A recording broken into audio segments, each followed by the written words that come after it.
Amados irmãos, queridos amigos, amadas irmãs e amigas em Jesus Cristo, tudo bem com vocês? Que a graça maravilhosa de Jesus Cristo, o grande amor de Deus e a doce comunhão do Espírito Santo esteja com você, esteja em você e com toda a sua família.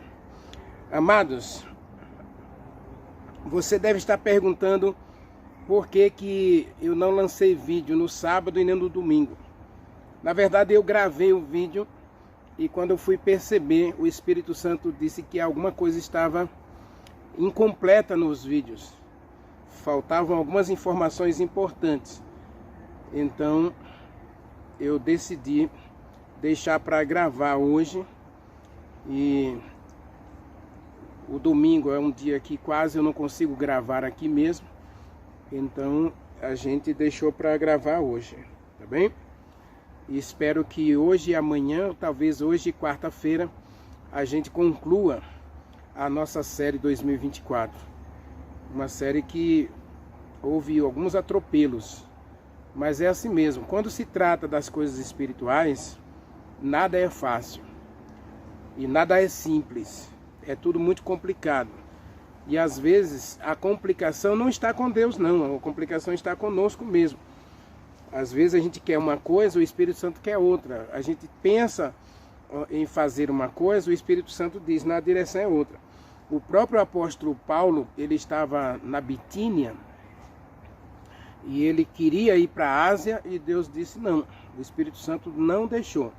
Ele quis ir para outra região. O Espírito Santo não vai, você vai para a Grécia. Então o Espírito Santo à noite deu a ele uma visão de que o pessoal da Macedônia estava precisando dele. E ele vai para a Macedônia. Então às vezes a gente faz um plano e Deus faz outro. Às vezes a gente quer uma coisa, Deus quer outra. E no relacionamento com Deus, a gente tem que aprender isso. Deixar o Espírito Santo conduzir você é justamente isso. Agora, meu querido, não dá para a gente ter um relacionamento com o Espírito Santo sem a palavra. Toda a ação do Espírito Santo está pautada no seu estudo da palavra. Quando você estuda um texto da palavra e agora você quer esse texto na sua vida, aí o Espírito Santo vai criar um contexto em que essas coisas vão se realizar na sua vida de modo natural. É como respirar. Comunhão com Deus é como o ato de respirar. Aliás, oração é a respiração da alma. Ora, se a oração é a respiração da alma, então Paulo vai dizer que eu tenho que orar sem cessar. Eu não posso parar de respirar. Você pode parar de respirar? Quantos minutos você consegue ficar sem respirar? Então a gente não pode, em momento nenhum, vencer ou abrir mão da nossa comunhão diária com Deus. E nessa comunhão diária, o Espírito Santo vai norteando a nossa vida, vai dirigindo os nossos passos. A Bíblia diz no livro de Provérbios que a gente faz planos, mas a resposta certa vem do Senhor. A gente traça caminhos, mas o Senhor dirige os passos.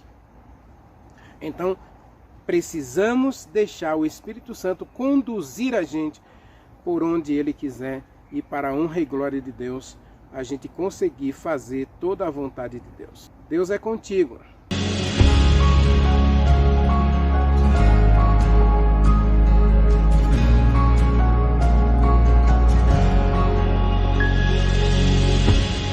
Estou aqui,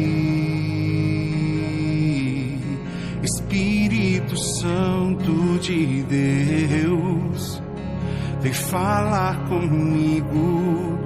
Eu preciso ouvir tua voz. Estou aqui, Espírito Santo de Deus, vem falar comigo. Eu preciso ouvir tua voz. Para onde eu irei? Para onde posso ir?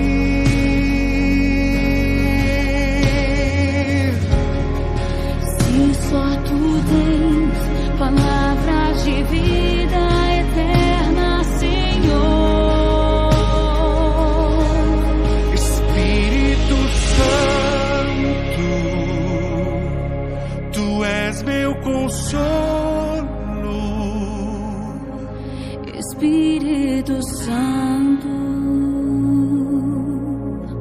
vem me levar às águas tranquilas que correm do trono. Espírito Santo,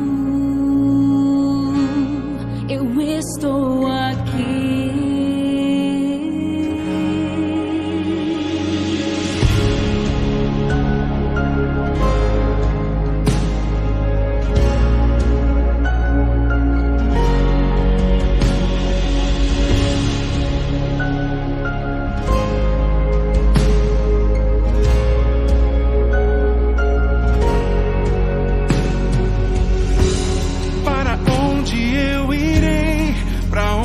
Posso ir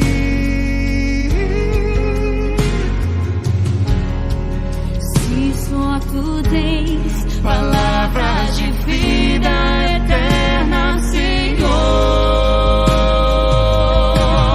Espírito Santo, tu és meu consolo. Espírito Santo,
correm do trono. Espírito Santo, eu estou aqui.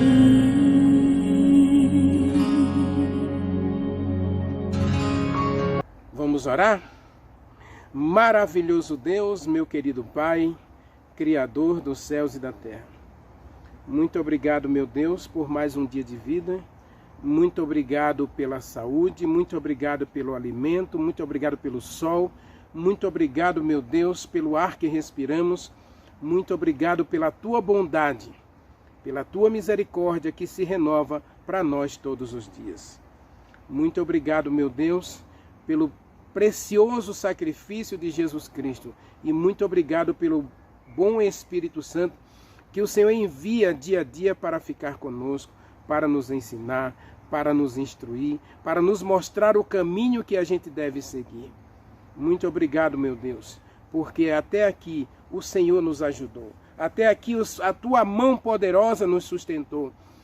Conforme a promessa da tua palavra, a tua mão direita não está encolhida para que não possa salvar. Então, mais uma vez agora, Senhor, estende a tua mão. Toca em cada um de nós, também em nossa vida pessoal, em nossa vida relacional, em nossa vida emocional, física e até na vida espiritual. Toca na gente com o teu braço poderoso, efetua grandes obras e uma grande obra em nosso coração. Acima de tudo, a obra da santificação. Precisamos de Ti, meu Deus. Precisamos muito do Senhor. E nada somos sem Ti. Queremos viver na Tua graça, queremos experimentar a manifestação do Teu poder, queremos, meu Deus, crescer em Jesus Cristo, na Sua graça, no Seu conhecimento, na Sua bondade, na Sua misericórdia, na Sua piedade, a fim de sermos também instrumentos Teus para alcançar outros, para a honra e glória do Teu santo nome. Fica conosco, guarda-nos do mal, perdoa-nos e agora que o bom Espírito Santo fale conosco, nos ensine através da Tua palavra. Nós oramos, nós Te agradecemos no doce nome de Jesus Cristo. Amém. Amados, abra sua Bíblia no livro de Malaquias, Malaquias capítulo 4. É a base do nosso texto de hoje, né? Nós vamos analisar aí. E eu disse na última mensagem que nós temos na Bíblia 3 Elias. O Elias literal, a gente viu que ele foi levado para o céu. E aí há grande discussão se ele subiu num carro de fogo, se ele subiu no redemoinho. Então eu acredito que ele subiu no redemoinho, no carro de fogo, né? E só que a importância de Elias foi tão grande, mas tão grande para o povo de Deus, que Deus vai dizer, através de Malaquias, Deus vai passar 400 anos sem abrir a boca, sem enviar nenhum profeta. Mas antes de Deus calar sua voz, antes de Deus cruzar os braços, antes de Deus entregar os filhos de Efraim às suas próprias escolhas, seus próprios caminhos, ele vai dar uma profecia. E que profecia é essa? Abra sua Bíblia, Malaquias capítulo 4, versos 4, 5 e 6. Diz assim, acompanhe a leitura. Lembrem-se da lei de Moisés, meu servo, a qual lhes prescrevi em Horebe, para todo Israel, a saber, estatutos e juízos. Observe que a mensagem de Deus é que a lei, ela continua sendo parte da aliança de Deus com seu povo. Deus não mudou. Então a sua lei também não mudou. Se Deus é eterno, sua lei também é eterna. Isaías 40, versículo 8, diz que a lei do Senhor permanece para sempre. A lei do Senhor é eterna. Eterna como o próprio Deus. Então, Deus pede para os filhos de Israel voltarem para a palavra. A palavra lei aqui, a gente tem que entender, a lei de Moisés, nós temos que entender toda a aliança, todos os mandamentos travados por Deus junto com os filhos de Israel no Monte Sinai. Sobre a alimentação, sobre o comportamento, sobre a saúde, sobre os relacionamentos, sobre as leis civis, leis trabalhistas. Então, todo o Pentateuco. E eu quero ampliar um pouco mais essa nossa visão ao dizer que no livro de Malaquias, e o próprio Jesus Cristo vai dizer que a lei e os profetas. Então a gente não pode abandonar toda a Bíblia. E a gente teve que lembrar da Bíblia. O Espírito Santo, ele vai fazer você lembrar no momento que você precisar da palavra. Você precisa da palavra para testemunhar de Jesus Cristo a uma pessoa, e essa pessoa ela tem um sentimento, digamos assim, muito voltado para a incredulidade, para o ateísmo. Então Deus vai te dar textos. O Espírito Santo vai colocar na tua mente, na tua boca, textos da Bíblia para você combater, para você levar a verdade às pessoas. Nada pode contra a verdade. Então, se você tem a verdade arraigada em seu coração, então o Espírito Santo vai usar essa verdade para ajudar você a testemunhar de Jesus Cristo.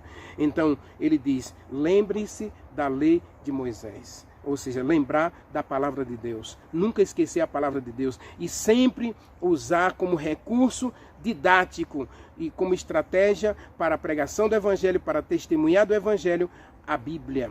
A palavra de Deus é o nosso guia, é a nossa lâmpada para testemunharmos da palavra de Deus. Diz o versículo 5, enviarei a vocês o profeta Elias. Como? O profeta Elias foi para o céu. Então Deus vai fazer Elias descer do céu para enviar para o povo? Será? A gente vai ver quem é que vai ser o segundo Elias da Bíblia. Tá bem?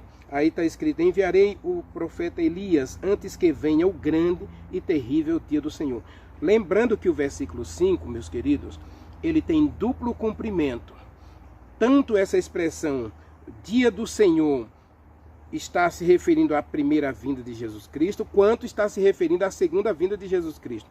Nos dois momentos, Deus precisaria levantar um Elias, tanto para a primeira vinda de Jesus Cristo, quanto agora para a segunda vinda de Jesus Cristo.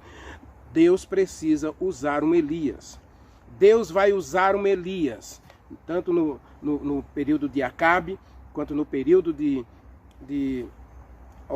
Herodes, quanto agora no período dos governos aí do mundo inteiro. Então Deus precisa de um Elias. Deus sempre precisou e sempre usou um Elias para trazer reforma e reavivamento ao seu povo. Reforma e reavivamento é obra do Espírito Santo e Deus levantará. Deus levantou, Deus tem levantado e Deus levantará homens, mulheres cheios do Espírito Santo para serem o Elias de Deus nesses dias finais também. Tá certo? E ele diz aí: ele converterá o coração dos pais aos filhos e o coração dos seus filhos aos seus pais, para que não venha e fira a terra com maldição. Observe que o verso 5 e 6, ele dá essa ideia, esse panorama de duplo cumprimento. A profecia, ela não se refere apenas à primeira vinda de Jesus Cristo, ela vai se referir à primeira e à segunda vinda de Jesus Cristo. Na terceira não, na terceira não há salvação. Não há doutrina na Bíblia da segunda chance após o segundo aparecimento de Jesus Cristo a essa terra. Então, a Bíblia fala de um Elias no tempo de Acabe, e a sua importância foi tão grande, mas tão grande, que ele diz que antes que Jesus Cristo viesse a primeira vez, ele ia enviar alguém no poder e no espírito de Elias para a testemunhar e para preparar o caminho para a vinda do Senhor. Vamos ler isso aí em Lucas, capítulo 1. Leia comigo Lucas, capítulo 1, versículos 13 a 17. Veja que está escrito, olha. Versículo 13. Disse, porém, o anjo a Zacarias: não tenha medo, Zacarias, porque a tua oração foi ouvida, e Isabel, a tua mulher, vai te dar um filho, a quem você dará o nome de João. Ele será em você, em ti haverá grande prazer e alegria. Você vai ficar feliz e muito alegre. E muitos se regozijarão com o nascimento de João. Veja que o nascimento de João era uma boa notícia, não só para Zacarias e sua esposa, que eram idosos, avançados em idade, e ela vai ficar grávida numa idade avançada, assim como Sara, e Zacarias vai ficar muito feliz, porque também ele vai ser pai em idade avançada, mas não só eles, toda a nação de Israel seria alegrada, seria regozijada com a presença, com o nascimento de João Batista. Verso 15, ele será grande diante de Deus. Não beberá vinho, nem bebida forte, ou bebida misturada, tá? Na versão católica você vai encontrar que ele não beberá vinho e nem cerveja, pois ele será cheio do Espírito Santo. A obra do reavivamento, a obra da reforma, é obra de quem? É obra do Espírito Santo. Mas o Espírito Santo vem fazer a obra? Não, ele vai levantar homens. Ele tem levantado homens. Ele levantou João Batista. João Batista era um homem consagrado a Deus. Diz o livro de Marcos, capítulo 14, se eu não estou enganado, diz que ele era um homem santo. Quando Herodes queria matar João Batista, diz que ele temia João Batista porque ele via em João Batista um anjo de Deus, um homem santo. Ele via um brilho celeste no rosto de João. João era um homem cheio de quê? do Espírito Santo. Estevão brilhava como um anjo, porque era um homem cheio do Espírito Santo.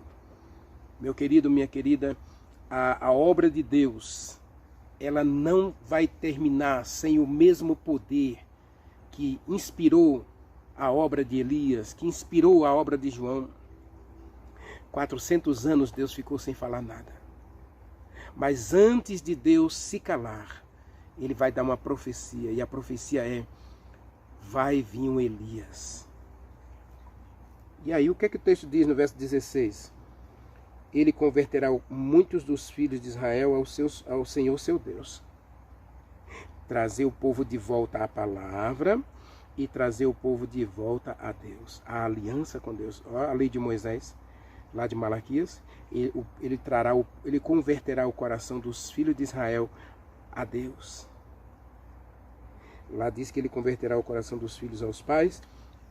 E eu costumo pensar o seguinte: como é que o filho vai converter o coração dos pais e o pai vai converter o coração dos filhos? Na verdade, a mensagem está dizendo que o povo seria levado a acreditar na mensagem anunciada por seus antepassados.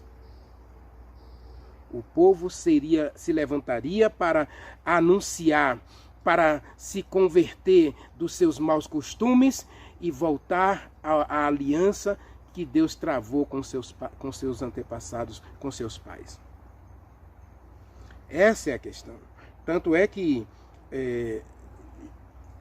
você imagina,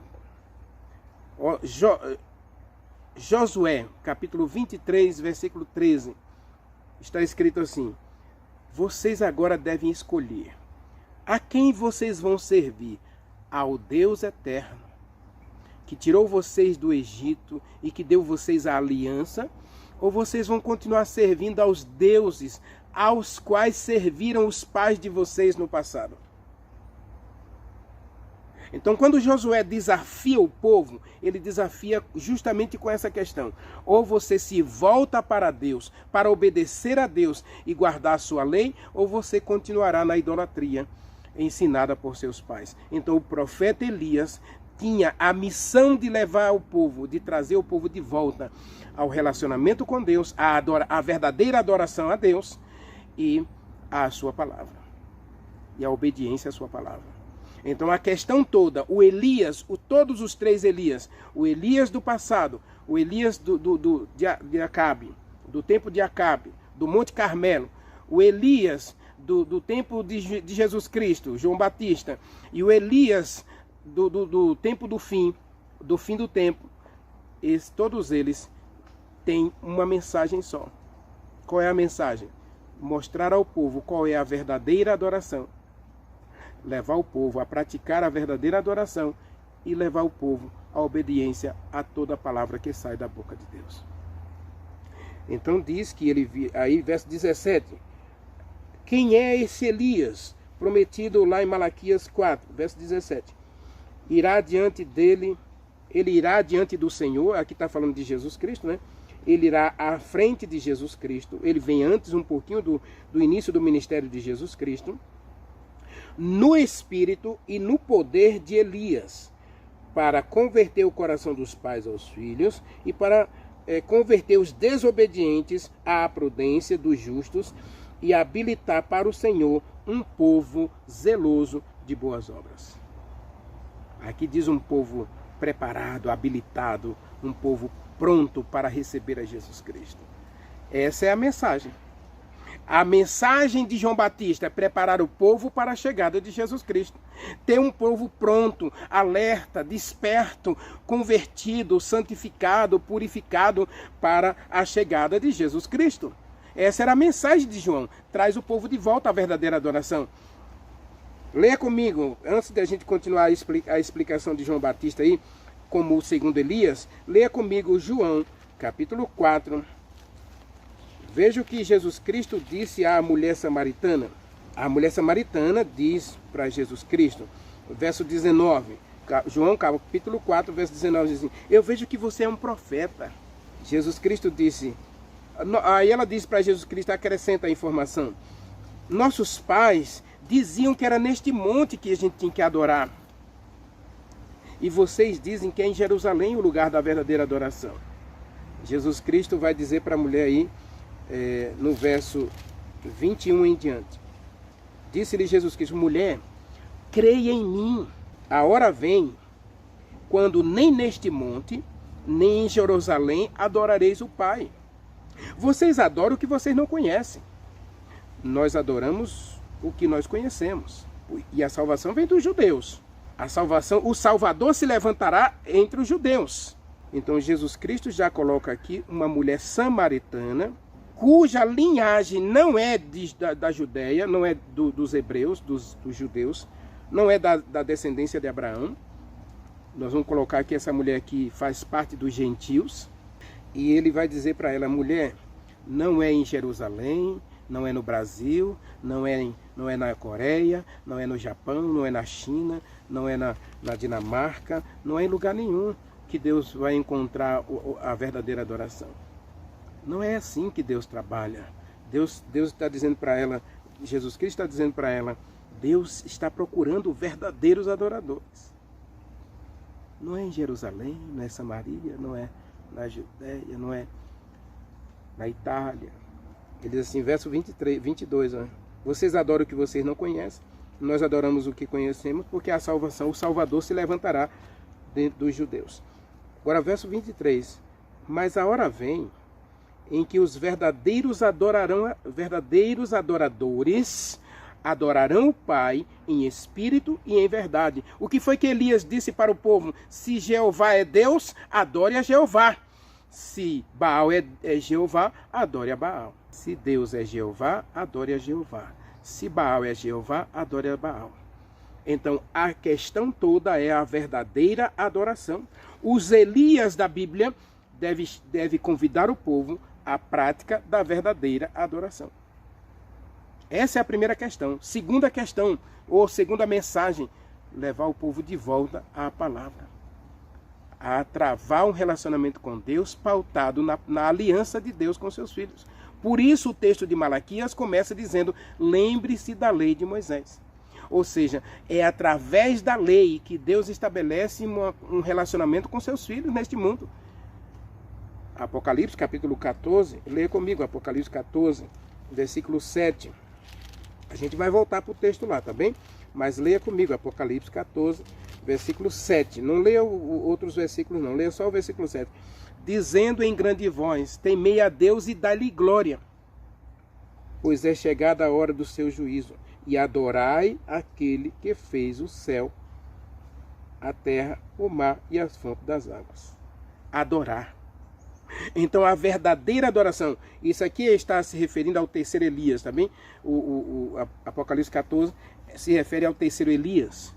A gente vai estudar isso na próxima mensagem que vai ser lançada amanhã ou quarta-feira. Mas observe, meu querido, Deus está chamando um povo para praticar a verdadeira adoração.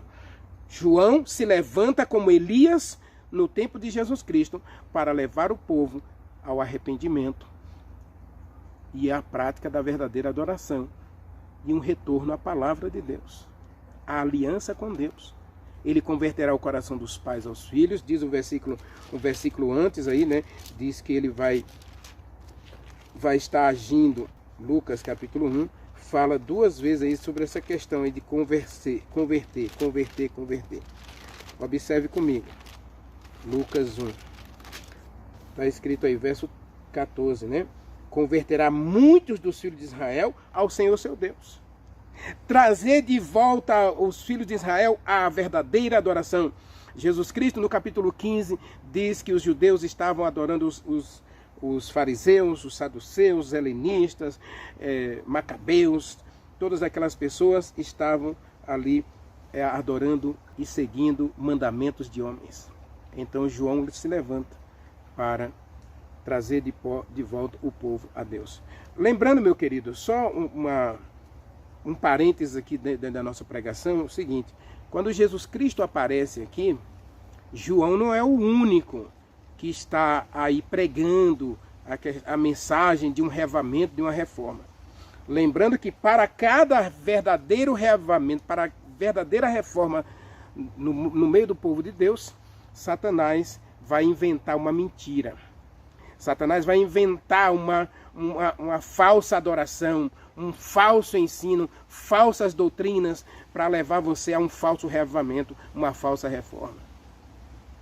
Então, na época de João Batista, já tinha aí 22 Messias sendo anunciado e até seguido por várias pessoas aí. Jesus Barrabás, por exemplo, era um deles. Então, quando Jesus chega, ele não é o único. E João também não é o único que está anunciando a chegada de um Messias. Lógico que, para cada mensageiro da verdade, Satanás inventa um mensageiro da mentira. Leia 2 Tessalonicenses, capítulo 2 e capítulo 3. Você vai ver que Satanás ele não está inativo. Ele sempre vai fazer oposição à verdade. A verdade sempre enfrentará oposição, mas a mensagem de João tinha que ver com a questão do arrependimento, verdadeira adoração e retorno à palavra. A mensagem de Malaquias era que o povo deveria lembrar-se da palavra, lembrar-se dos estatutos, lembrar-se da aliança com o Deus eterno. O próprio livro de Oséias, capítulo 4, diz que o povo havia quebrado a aliança com Deus. Também Isaías, capítulo 24, versículo 8, diz que o povo esqueceu a aliança com Deus. Então, o Elias vai se levantar para preparar o caminho, para trazer o povo de volta para o encontro com Jesus Cristo. Ou seja, preparar o povo para quando Jesus Cristo aparecer, haver um povo habilitado, zeloso e de boas obras. Convertido, purificado e santificado. Essa é a questão. Essa é a mensagem do Elias. Né? Mas vamos entender um pouquinho mais aí essa questão do Elias, já que João, lá em Lucas 1, diz que ele virá no poder de Elias. Eu gosto mais do versículo 15, que diz que ele é cheio do Espírito. João é o segundo Elias. Não tenho dúvida disso. Vamos ler, mas você vai confirmar isso comigo em Mateus capítulo 17, tá bem? Capítulo 17, Jesus Cristo vai confirmar que João é Elias. Leia comigo capítulo 17, a partir do versículo 11. Versículo 11, então Jesus Cristo respondeu a uma pergunta dos discípulos no capítulo 10, no verso 10, desculpem, Mateus capítulo 17, versículo 10, os discípulos fazem uma pergunta: mas o povo não diz que Elias vinha primeiro? Jesus Cristo vai responder a pergunta aí no versículo 11. Então respondeu Jesus Cristo: de fato, Elias virá. Essa expressão virá aqui, ora, Jesus Cristo está falando que João já veio. A gente vai ver no capítulo 11, Jesus Cristo diz que Elias já veio. Mas agora ele está dizendo que Elias virá. E João, inclusive, já tinha sido decapitado. Mateus capítulo 14, Jesus mostra que João já tinha sido decapitado pela mulher de Herodes, né? Pela afilhada de Herodes aí, que pediu a cabeça de João Batista num prato, tá certo? Então João já tinha. Como é que Jesus Cristo agora, falando de João, ele pode dizer que ainda vai vir? No capítulo 14, você vai ver que João foi decapitado no cárcere aí, versículo 10 e 11 e 12 do capítulo 14. Então João, inclusive, já tinha sido decapitado. Então no capítulo 17, quando Jesus Cristo diz virá, é porque ele está falando não só da vinda de João Batista, mas também está falando da vinda do terceiro Elias. Elias virá, diz o verso 11. De fato, Elias virá e restaurará todas as coisas. Veja que a mensagem do terceiro Elias é uma mensagem de restauração de verdade. A gente vai ver na mensagem, a última mensagem da nossa série, que o Elias moderno, o Elias do século 21, ele tem um papel relevante na história, porque ele será reparador de brecha, restaurador de veredas. A verdade de Deus foi jogada por terra durante 1260 anos, e o Elias que virá em Apocalipse capítulo 10, versículo 11 e Apocalipse 14, ele vai restaurar a verdade. Isaías capítulo 59, 58, a gente vai ver que a mensagem para o terceiro Elias é uma mensagem que a verdade será restaurada. Restaurada a verdadeira adoração, restaurada a verdade, restaurado o relacionamento de Deus com seus filhos através da aliança com a sua santa lei. Diz o versículo 12: eu, porém, declaro a vocês, Elias também já veio. Ele virá e ele já veio. Já veio o primeiro Elias, já veio o segundo Elias. Já veio. E não o reconheceram. Antes fizeram com ele tudo quanto quiseram. Assim também o Filho do Homem há de sofrer na mão deles. Verso 13. Então os discípulos entenderam que a profecia de Malaquias, nas palavras de Jesus Cristo, se referia a João Batista. Então quem é o segundo Elias, de acordo com a Bíblia? João Batista. Mas leia comigo aí o capítulo 11, para a gente completar esse raciocínio, porque a gente tem algumas coisas para analisar lá do texto de Malaquias e também a obra de João Batista no capítulo 3 de Mateus, tá bem? Leia comigo aí Mateus capítulo 11, versículo 9 a 11. Diz assim, ó, 11, verso 9 a 11. Vamos ler a partir do versículo 7. Então, partindo Jesus Cristo, passou a dizer ao povo a respeito de João Batista: o que vocês saíram para ver no deserto? Um caniço agitado pelo vento? Sim. O que vocês saíram para ver no deserto? Um homem vestido de roupas finas? Ora, os que se vestem bem, com linhos e caros, estão nos palácios dos reis. Mas o que vocês saíram para ver? O que vocês foram ver no deserto? Um profeta? Jesus Cristo vai dizer: sim, eu declaro a vocês, muito mais que um profeta. Este é aquele de quem está escrito. E aqui Jesus Cristo não vai usar nem a profecia de Malaquias, ele vai usar a profecia de Isaías capítulo 40, onde ele diz: eis que envio diante de vocês, diante da face de vocês, o meu mensageiro, o qual deve preparar o caminho diante de você. Isso aqui Deus, o Espírito Santo está falando em relação a Jesus Cristo, né? Que o mensageiro vai preparar o caminho diante de Jesus Cristo. Em verdade eu vos digo que entre os nascidos de mulher, ninguém apareceu maior do que João Batista. E desde os dias de João Batista até agora, o reino dos céus é tomado por esforço, e os que se esforçam se apoderarão dele. Porque todos os profetas e a lei profetizaram até João Batista. Então, quem é o segundo Elias? É João Batista. E qual era a obra de João Batista, meu querido? Vamos para Mateus capítulo 3, porque a mensagem é dura, mas é uma mensagem de conforto, uma mensagem de esperança para os filhos de Deus.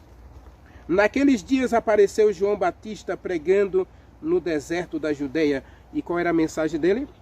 Arrependei-vos. Arrependei-vos, porque está próximo o reino dos céus. Porque este é o referido por intermédio do profeta Isaías: voz do que clama no deserto, preparai o caminho do Senhor, endireitai as veredas. João vem com a mensagem, meu querido, a mensagem é: arrependei-vos. Arrependei-vos, ou seja, convertei-vos a Deus. Deixem a idolatria, deixem o pecado, deixem a mentira, deixem o engano e volte-se para o nosso Deus. E aí Jesus Cristo vai dizer para a mulher samaritana: Deus está procurando verdadeiros adoradores. Então João se levanta para trazer o povo de volta à verdadeira adoração. Arrependimento, ou conversão, purificação e santificação. Essa é a verdadeira obra de reforma e reavivamento, ou reavivamento e reforma. João se levanta diante de Jesus Cristo, ele vai adiante de Jesus Cristo, ele vem antes de Jesus Cristo aparecer, antes dele começar seu ministério, a fim de levar o povo, a fim de trazer ao povo a notícia que o reino dos céus está chegando. Inclusive ele vai dizer, se eu não estou enganado, no livro de Lucas, que o reino de Deus já chegou. No livro de Marcos, capítulo 1, versículo 15, o reino dos céus está próximo. O reino dos céus está próximo. Percebem? Nós, meu querido, temos que entender que a mensagem de Deus precisa ser levada a todos os lugares. Imagine um período em que Deus parou de falar. Deus passou 400 anos em silêncio. Não enviou nenhum profeta, nenhum mensageiro. E o povo agora entrou em confusão. Nesse período surgem aí os macabeus, os helenistas, os essênios, os saduceus, fariseus, sacerdotes.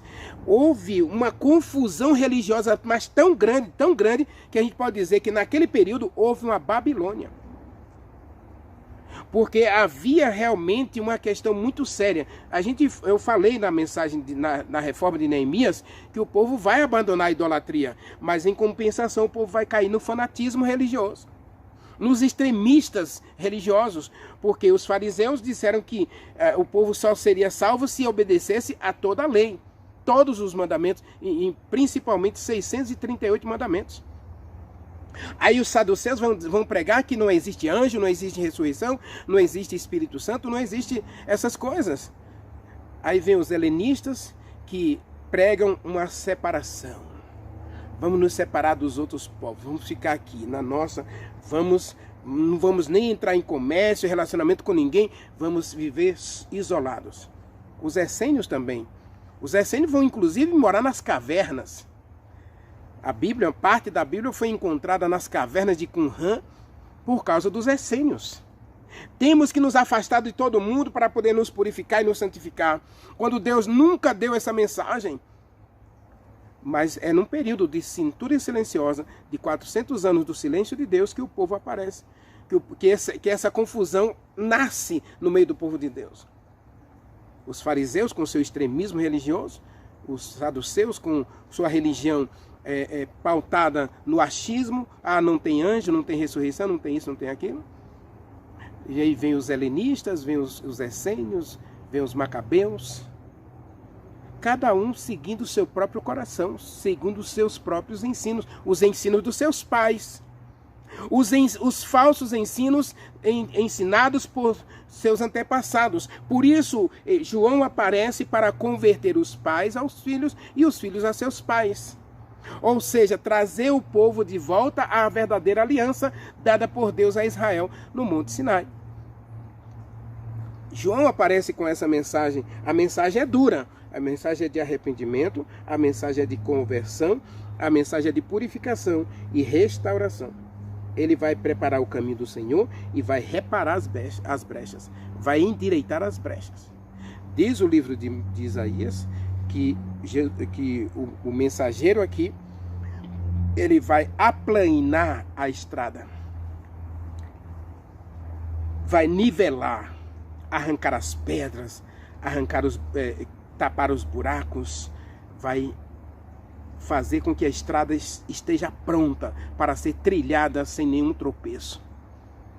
Essa era a mensagem dada por Deus para João. Foi a mensagem dada para Elias. Elias deveria levar o povo de volta à verdadeira adoração. Tanto é que ele constrói o altar. Ele edifica o altar com as 12 pedras, as pedras que representavam a aliança de Deus com os filhos de Israel. Aí vamos ler um pouquinho mais. João usava vestes de camelo, um cinto de couro e se alimentava de gafanhotos e mel silvestre. Veja que a questão aqui, meu querido, exige uma reforma, um revamento, uma reforma em todas as áreas da vida. Mas a alimentação não fica de fora. João vem no espírito e poder de Elias para levar o povo de volta a toda a palavra que sai da boca de Deus. E aqui em Mateus capítulo 3 já é apresentado que um braço dessa reforma tem que ver com o estilo de vida do cristão. E o estilo de vida também passa pela alimentação. O estilo de vida de João era um estilo de vida simples. Eu diria até frugal. A gente tem que perceber que hoje a gente tem que cuidar da nossa saúde. E para cuidar da nossa saúde, a gente tem que evitar o uso de muitos alimentos que não são nem proibidos pela Bíblia. A carne, por exemplo, o açúcar, a manteiga, o queijo, o leite, não são alimentos proibidos na Bíblia. Mas se você quer hoje ter saúde, você pode ir a qualquer dermatologista, qualquer nutricionista, qualquer médico aí que cuida da saúde do corpo e do coração, ele vai dizer que essas coisas deveriam ser evitadas. Aliás, muita gente hoje, eu conheci um pai de um estudante recentemente, ele disse que ele foi ao médico, e a primeira coisa que o médico disse para ele: você tem que passar pelo menos 6 meses sem tocar em qualquer tipo de carne. Ele estava com problema nas articulações, então o médico disse que ele tinha que passar pelo menos 6 meses sem tocar em carne, em fritura ou refrigerante. Então, se as pessoas hoje seculares do mundo não cristão estão dizendo que comer carne e outros alimentos derivados do animal não é bom para a saúde, então por que a gente não segue essas leis? Então, elas não têm que ver, elas não te impedem a salvação, por favor, tá? O que eu quero dizer para você é que a reforma de saúde faz parte, ela não é a mensagem é a volta de Jesus Cristo, por favor, tá? A mensagem do reformador, a mensagem pregada pelos Elias é uma preparação para a vinda do Senhor. É arrependimento, conversão, purificação, santificação. Agora, dentro desse processo de santificação, purificação, nós podemos incluir uma reforma. Reforma no meu guarda-roupa, reforma no meu comportamento, reforma no meu linguajar, reforma nos meus relacionamentos. Se você for para a reforma de Neemias, você vai ver exatamente isso. O povo vai ter Neemias pauta mais a reforma justamente na adoração e nos relacionamentos. Reforma e reavivamento. Reavivamento e reforma. Essa era a mensagem de João. João, ele tinha essa questão aí. A reforma passa por uma questão de todas as áreas da minha vida. A gente costuma dizer as 4 áreas, né? Área física, área mental, área social e área espiritual. Então a gente precisa de uma reforma nas 4 áreas da nossa vida. Na área física tem que ver com a questão da alimentação, mas na área emocional, na área espiritual, na área social. Então eu tenho que cuidar dos meus relacionamentos, melhorar meus relacionamentos, melhorar minha linguagem, melhorar minha conduta, melhorar meu comportamento, melhorar minha indumentária. A gente julga muitas pessoas hoje pela roupa que ela veste, pela linguagem que ela fala. Então a gente precisa de uma reforma nas 4 áreas da nossa vida. Não é só na área de saúde, não é só na área física. Vamos parar com essa ideia ou centralizar a reforma simplesmente na área de saúde, na área da alimentação. E muita gente fala de reforma só deixar de comer carne. Então João vem com uma mensagem completa: arrependimento,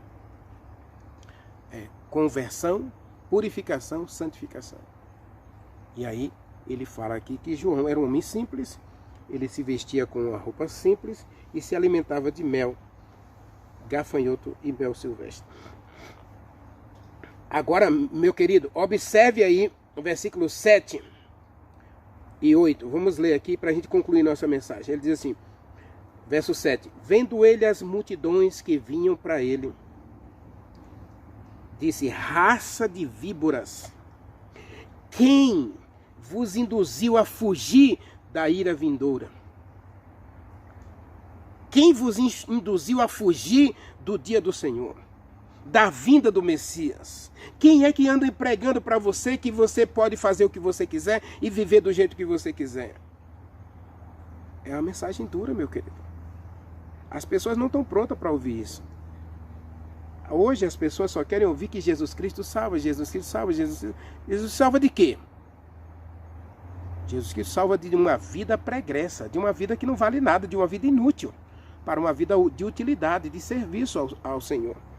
Versículo 8. Produzam frutos dignos de arrependimento. Verso 9. E não comecem a dizer a vocês mesmos: temos por pai Abraão, temos por pai Abraão. Porque eu digo a vocês, até dessas pedras, Deus pode suscitar filhos a Abraão. Então, a mensagem de João era o quê? Levar o povo de volta à aliança de Deus com Abraão. Gênesis capítulo 18, verso 25, diz que Abraão foi obediente à lei de Deus, aos mandamentos, aos estatutos e juízos de Deus. Então Deus tinha uma aliança com Abraão. E ao estabelecer essa aliança com Abraão, ela está pautada na santa lei, nos mandamentos, nos estatutos, nas regras, nas normas, no juízo.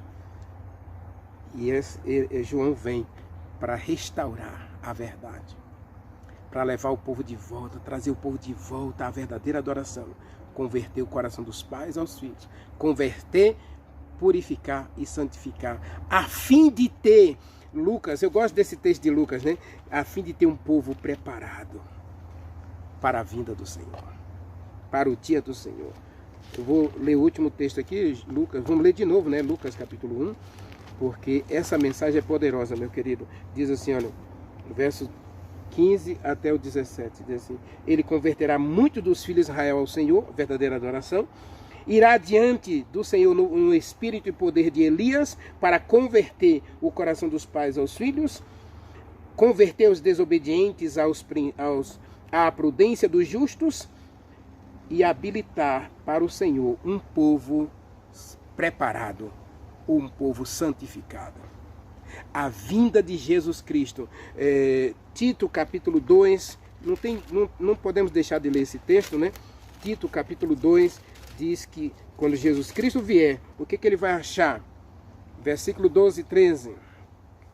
Diz assim: educando-vos para que, renegadas a impiedade, as paixões mundanas, vivamos no presente século de modo sensato, justo e piedoso, aguardando a bendita esperança, a manifestação da glória do nosso grande Deus e Salvador Jesus Cristo, o qual a si mesmo se deu por nós, para remir-nos de todo o pecado e purificar para si mesmo um povo exclusivamente seu, zeloso e de boas obras.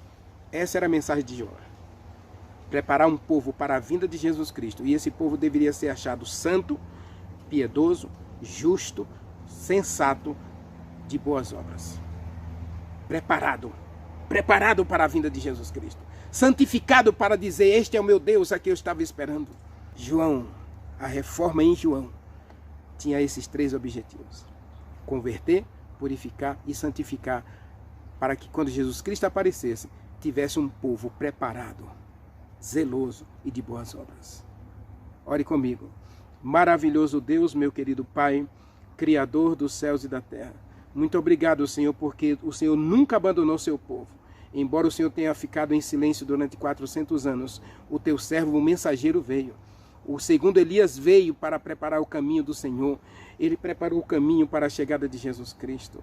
E Jesus Cristo pôde proclamar a verdade do Senhor às pessoas. Ele disse para a mulher samaritana: eu vim buscar, eu vim achar os verdadeiros adoradores.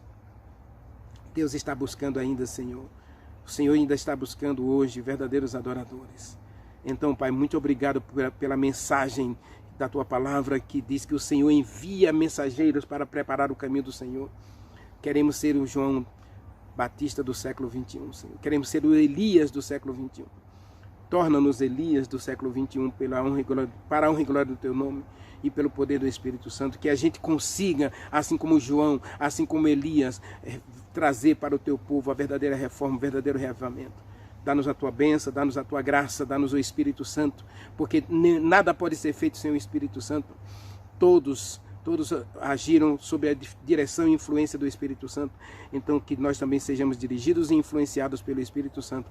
Nós o adoramos, nós te agradecemos no doce nome de Jesus Cristo. Amém. Amém.